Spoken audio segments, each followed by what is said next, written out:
Aqui estamos novamente, prosseguindo na nossa intenção de divulgar a história do rádio em Santa Cruz.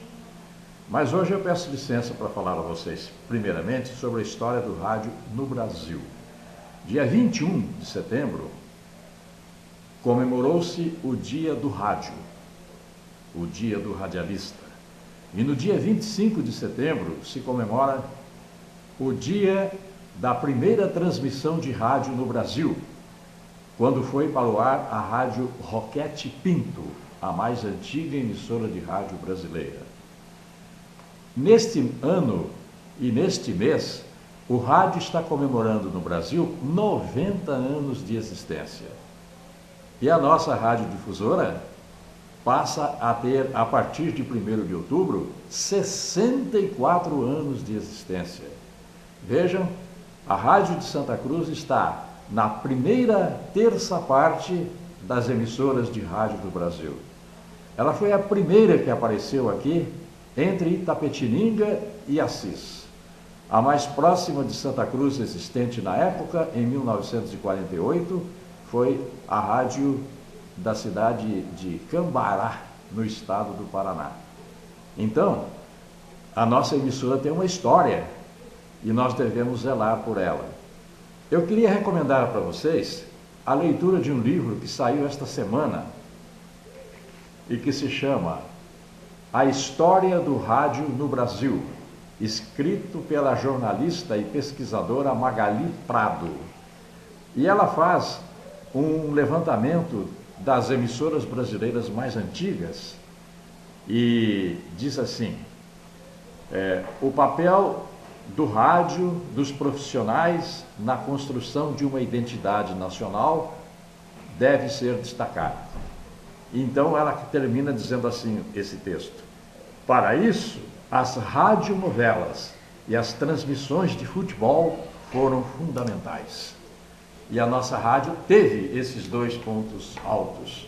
Teve radionovelas e teve transmissões de futebol que até hoje não cessaram. Então, nos primeiros tempos, nós tivemos uma radionovela aqui chamada Ponto de Encontro, todo dia às 5 horas da tarde. Nomes de pessoas de expressão na cidade que entraram para o rádio naquele momento para participarem dessas novelas. O professor João Batista Borges Pereira, por ter sido o galã das novelas, passou a ser chamado o João Galã da radiodifusora. Tivemos a participação de Ávila Machado, Heloísa Machado Camarinha, Eni Ribeiro, Terezinha Marianelli, Newton César, pessoas que se destacavam no rádio e passaram a fazer as novelas do rádio em Santa Cruz. Citar apenas alguns nomes, porque seria difícil colocar todos eles no ar neste momento. Quero abraçar as suas famílias pela sua contribuição à radionovela em Santa Cruz. E no campo das transmissões esportivas, começamos com Benedito Camarinha Machado, meu irmão Cláudio Sérgio Catalano, Amaury César, Ávila Machado, Jair Pimentel, eram radialistas da época que se dedicaram à transmissão das partidas de futebol.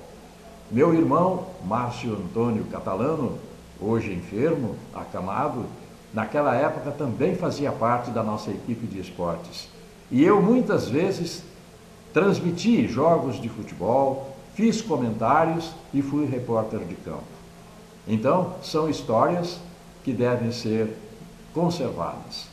E por falar nisso, ontem eu fiquei sabendo que o goleiro Dido, que participou da fase áurea da Esportiva de Santa Cruz e foi campeão em 1963, ele está organizando, juntamente com o professor Alvimar Lamoso, da nossa cidade, um encontro de todos os craques daquela época que ainda estão vivos para celebrarem o aniversário desta conquista. De 63 para cá, são 30 e quantos anos? Quase 40, né? Mais de 40 já. Mais de 40 anos, vai fazer 40 anos o ano que vem, né? Ele quer fazer um encontro de todas estas pessoas, um desfile destes jogadores pelas ruas do comércio de Santa Cruz e uma recepção para os familiares. Vamos apoiar essa iniciativa e convidar o povo para matar as saudades dos craques daquela geração, cujos nomes estaremos divulgando em nossos próximos programas. Um abraço a todos.